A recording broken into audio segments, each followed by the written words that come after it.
I got my baby Joe Rogan. Nice. Got my big one. We don't need these loudspeakers. Cool. All right. We say something. Test, test, test. This is a test of our ability to record audio. Beautiful. Is your voice echoing to yourself? No? Cool. All right. Thank you. Okay, so I just want to rehash the conversation that we had yesterday. So for the purpose of the video, I'm going to re-say what I said before. So I'm having a life coaching client who's married while I'm not married and I've never been married, and you have been married and you have also been divorced, or you have been divorced and now you are remarried happily.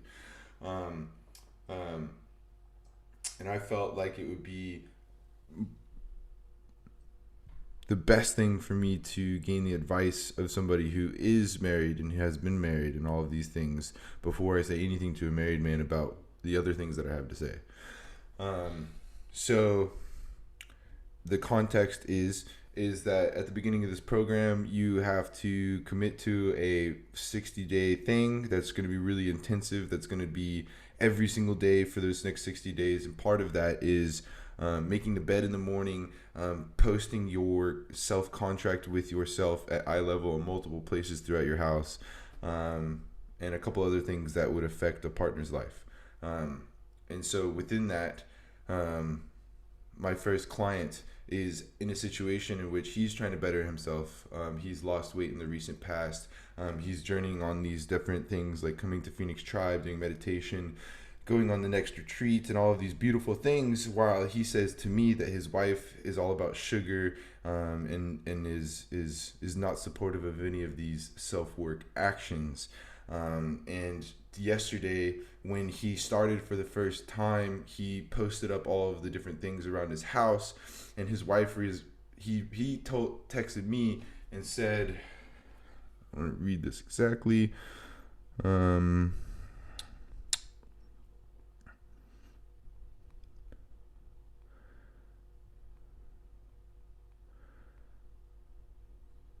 I think my wife is about to have a breakdown with all of this, though. I told her it wasn't about. I told her it wasn't about her, and not to worry. And for me, when I read that, that is, it seems like something that you would like to just brush past and keep going because it kind of makes sense. But I feel like there's much deeper issues and profound things that need to be worked on there in order for any of this to work. And so I was just thinking from your married man perspective, like what would be a good piece of advice or a way to interact with him in this way to go forward, because I don't want to impinge on anybody else's stuff.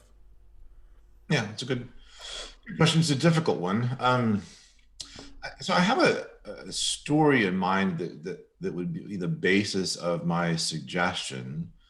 But before I go into that, I thought I would try my hand using your phraseology. There's a couple of life hacks for couples, right? Some key principles, right? Um, I think the partners should be united if at all possible, right? That's principle one. Life hack two: make love a state of being. Don't let it be just a feeling on how the other person is responding to you. And then, you often hear that marriage or a partnership is 50-50. A friend of mine, Joshua Bird, says seek 110% all the time, regardless of where your partner is at, right? So those three life hacks, I think, will help any particular person in a partnership, regardless of this program. So coming back to your question, right? So one of you is headed into the program, the other one seems to disagree. How do we figure out how to move forward, right? So can I tell you an old story? Yes, please. All right. So a long time ago, in the land of Israel, there was a king named Jehoiakim. Israel was attacked by another king, King Nebuchadnezzar of Babylon. Israel got defeated. A lot of Israel's people got taken captive back to Babylon. The king, Nebuchadnezzar, told the palace staff, grab a couple of Israelites from the royal family, some young men that are healthy and handsome and intelligent, well educated. They've got good prospects for positions in the government, and we want to indoctrinate them in the Babylonian culture and language and art, right? The king also said that we want to go ahead and treat them like the royalty that they're going to become. We want to go ahead and give them the best food, the best meats, the fattiest meats, the finest wine. And then after 3 years of intense training, they'll get some positions in my court. Make sense, right? So 4 guys got selected, and they got Babylonian names. You may have heard these before. So Daniel got renamed Belteshazzar, and his 3 friends got named Shadrach, Meshach, and Abednego. So if you ever heard the old story about Daniel in the lion's den, or the guys in the furnace, well, that's them, right? So Daniel, similar to the person in your story, Josh, he said, I'm not going to eat the king's food. I'm not going to drink his wine. So he said, hey, look, can I be exempt from that royal diet? The head of the palace said, dude, man, my master said this is what's going to happen. Just clarifying, so you're comparing Daniel to my client. Exactly. In his action to request not to follow the king's guidelines.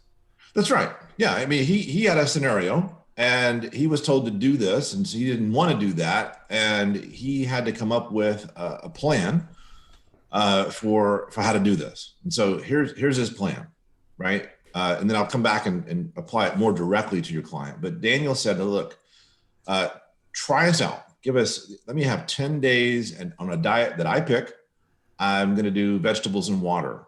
And then compare us with the young men who eat from the royal menu, and then make your decision what you want me to do based on what you see, right? I don't know if you've ever heard of the Daniel diet. No.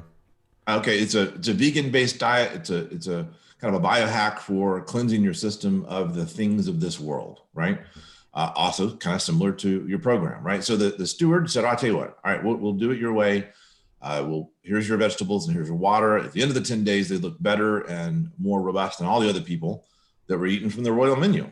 So the king brings them in, brings them to King Nebuchadnezzar. He looks at them, and they were far superior to the other guys, and there was nobody a match. So they took their place in the king's service. The way it sounds like you just switched something up. So you said that there's 4 guys, and Daniel was the only one out of the 4 who requested to have a different diet, and then you switched to them all 4 being superior. No, Daniel, he was the spokesperson of this posse. So all four of those buddies. Let all 4 of us choose our own diet. Right, and they got in trouble together. They did good together. They got in trouble together. They did good together. They're just a band of guys. They got thrown into the furnace. Cool. Thankfully, they didn't burn and they're up. being compared to who? Well, the principle, they're being compared to the other people. Other people who are eating the royal menu. The king, captured all these people, put them in bondage within Babylon, and said, go do this. If you ever heard of the Magi or the wise men, this was the base of the Magi and the wise men, what we would call the Zoroaster religion, right? Astrology, astronomy, all that kind of stuff. And they were schooled in all that stuff. But they were also fed everything. So everybody that was in this kind of young ruler program all ate the fatty foods, all ate the best wine, all ate whatever the king's people did. But these 4 guys said, we'll go along with learning your culture, we'll learning your language, we'll even deal with the fact that you renamed us Shadrach, Meshach, and Abednego. But because we're Jews, because we don't really follow that dietary law, let us do it our way. And if our way proves wrong, we will submit to you and do it your way. So it's basically give us a timeout, observe us, and if we do well, let us keep doing well. And if we don't do well, then we will submit to doing it your way. So kind of pull that back to the scenario, right? If you've got a gentleman that's in your group that's going through this particular program, and his partner, his spouse says no, you kind of got to respect that. But respect has to go both ways. So my suggestion is a proposition. It says, hey, look, I'm going to follow Joshua Bird's plan and have a conversation about how long that's going to be. I'm going to do that for 10 days, 20 days, whatever that the couple agrees on. And at the end of that period, you have to be careful in that you're never saying, I want my spouse to do it this way. You have to follow what I'm doing. You're not forcing what you're doing on the other person, but you're asking for permission to let me do this. watch me, observe me, and at the end of our pre-agreed period, I will submit to you and your decision. If you think that I've made progress and you think that I should continue my progress, you say so, and I will continue the program. If you say no, then I'll stop. And we'll have this conversation again at some other time and we'll move forward. But I think that would give you a blend of, what your guy's trying to do, what his wife is trying to say, bring both of them together, and he's asking for, hey, this favor, but you time bound it and you agree to be in unity if you disagree. Cool. Will you replay that? You did a dialogue yesterday where you were like, honey, we said in better or worse. And then, yep. And you remember what I'm talking about? Well, yeah, I mean, so I don't know where these couple got married, or this partner get married, but one of the things that you say in a traditional American wedding is you take your vows, and you say, I promise to take you blank for better or worse, right? There's a lot of other things in that promise, but at my core, I want to be better. And this is a path that I think will help me be better. It might give me more energy. It might give me more clarity. It might make me, just overall better wellness. And I want to do this for us. I'm not just doing this for me. I'm trying to offer a better self to us as a couple.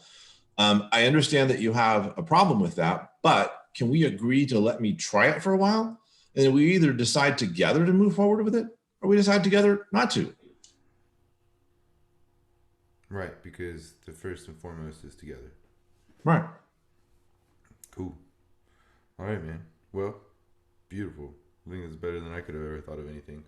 Well, I mean, it's a particular story about a disagreement around a program. Right. Well, I don't think you said you never stopped. You never gave us the result of your biblical story. Oh, the result of the biblical story was that Daniel was actually put in charge of all of the wise men. Why? He was number 2 in the entire country. Even though he was a foreigner, even though he was technically a slave, he was so much better fit. He was so much more intellectually astute. He was such a better steward.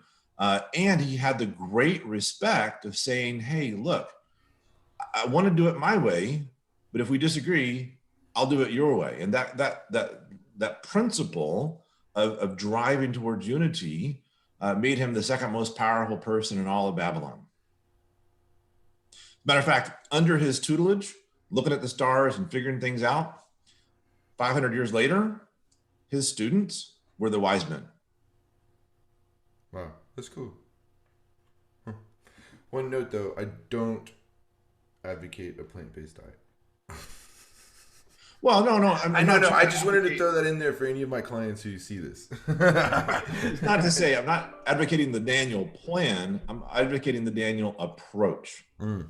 When you have a clash of my way or your way, don't pick one. Say our way. Perfect. Okay. Well, perfect. I think that's good. Any other tidbits of information that you think might help before we close that out? Just coming at it in a spirit of humility. Be willing for the other person to say no.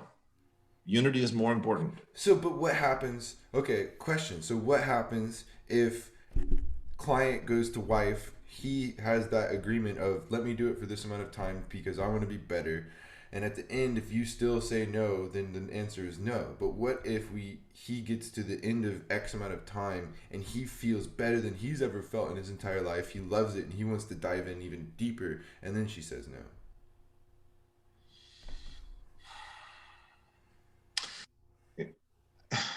Think of it holistically. I mean, right? It most likely won't happen because if you're a happier, healthier, stronger, more present, more loving partner that's vibrating with energy and love, like on a greater level than you ever have been before, then but for me, there's two options. So like what that's going to do is that's either going to make her want to change or it's going to make her run away. Well, but don't think about it like this, back to the 110% to 0%, right? If the guy, if he only takes a time out to work on himself and better himself, he's got about a 50% chance of failure in terms of her saying to move forward because he took a timeout, right? But while working on this program, add some elements to that. I promise to compliment my wife on a more regular basis. I promise to do more than my fair share within the chores. Take her shopping. I mean, just whatever it is that invests in the relationship as well as investing in yourself. And you have a hard time at the end of a concentrated period of 110% towards your spouse for her to say, "Oh, I didn't really appreciate that." Right. That gave me chills. That was the answer we needed. I think that was Right. the thing we needed. Yes. Okay. Cool. Beautiful. Yes. Cool. That's so cool. Maybe even after this, because this is like the pre-run. Maybe after this, like I can incorporate a piece of my self-discipline course specifically to people who are married that says, like in addition to the 3 things that I need you to do for yourself on the first week, every single day, tell your wife you love her and she's pretty at 2 separate times, and then the third week, take her to do something fun. Ooh, good idea. Fuck yeah. All right. Yeah. What's her love language, right? If you know the love languages, find her language of love and speak to her in that way, right? If she likes quality time, cleaning the house for her is not going to help. She wants you to sit still and be with her. Yeah. If she loves acts of service, buying her chocolates isn't going to help. So speak the language of the person you're trying to communicate with and use that to make the relationship better. If you incorporate that into your program, then you're going to have a whole lot of successful people and happy couples. Magnificent. Okay. Beautiful. I'm gonna cut it there because I got a lot of stuff to do, and I think that's astronomically valuable, and I think this video of itself could be sold. It's so crazy. Thank you, Dad. I really appreciate you, and I love you, and you have a good day. Love you too, kiddo. All right, peace.